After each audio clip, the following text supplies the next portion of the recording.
சுவையான எண்ணெய் கத்திரிக்காய் குழம்பு தயாராகிடுச்சு. இதோட செய்முறையை பார்க்கலாம் வாங்க. கடாய் காய்ஞ்சிடுச்சு, எண்ணெய் ஊற்றிக்கலாம். ஒரு 100 கிராம் கடலை எண்ணெய். ஃபஸ்ட்டு நம்ம கத்திரிக்காயை எண்ணெயில் பொரிச்சிக்க போகிறோம். அதாவது நல்லா வதக்கணும். கத்திரிக்காய் எண்ணெயில் நல்லா வதக்கி எடுத்துக்கணும். கத்திரிக்காய் நல்லா எண்ணெயிலே நல்லா வதங்கியாச்சு. இதை நம்ம எடுத்துக்கலாம். இப்படி இது சீரகம், வெந்தயம், கடுகு, இது 3 கலந்து வச்சுருக்கேன். இப்போ கத்திரிக்காய் வதக்கினதுலேயே இதை போட்டுக்கலாம். கடுகு வெந்தயம்லாம் பொரிஞ்சாச்சு. இது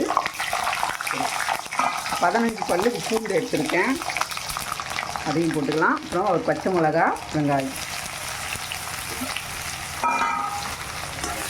நல்லா வதக்கிக்கலாம். கருவேப்பிலை போட்டுக்கலாம். வெங்காயம் வதங்கிடுச்சு, தக்காளி போட்டுக்கலாம்.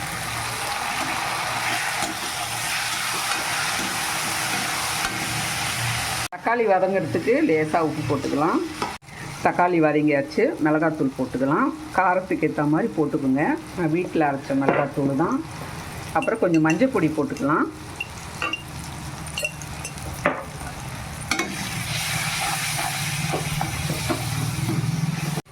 மிளகா நடி போனோடனே கொஞ்சம் கரைச்சி வச்சு புளியை ஊற்றிக்கலாம். அதில்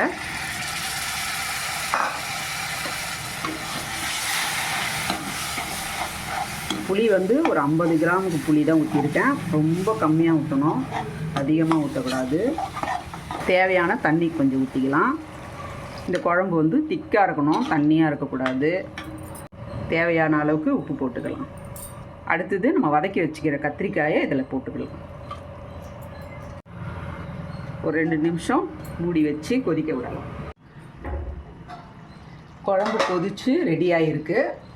எண்ணெயெல்லாம் பிரிஞ்சு வந்திருக்க இந்த ஸ்டேஜில் நம்ம தேங்காய் அரைச்சி வச்சுருக்கோம். நல்லா மழைன்னு அரைக்கணும் தேங்காவை. தேங்காய் தண்ணி ஊற்றிக்கலாம். இது நல்லா கலந்து விட்டுக்கோங்க. தேங்காய் ஊற்றின பிறகு ரொம்ப கொதிக்கக்கூடாது. ஒரு 2 செகண்ட் கொதிக்க விட்டு அதுக்கப்புறம் அடுப்பு ஆஃப் பண்ணிவிடுங்க. இப்போ இதை மூடி வச்சிடலாம்.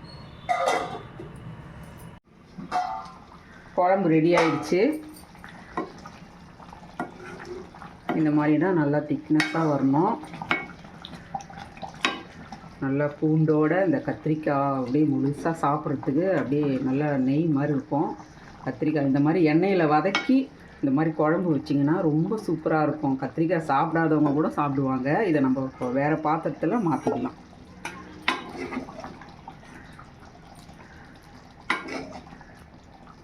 கத்திரிக்காய் குழம்பு ரெடி ஆகிடுச்சிங்க. என்னோடய ஸ்டைலில் செஞ்சுருக்கேன். இந்த மாதிரி நீங்களும் செஞ்சு பார்த்து கமெண்ட்டில் சொல்லுங்கள். நல்லா இருந்துச்சுன்னா.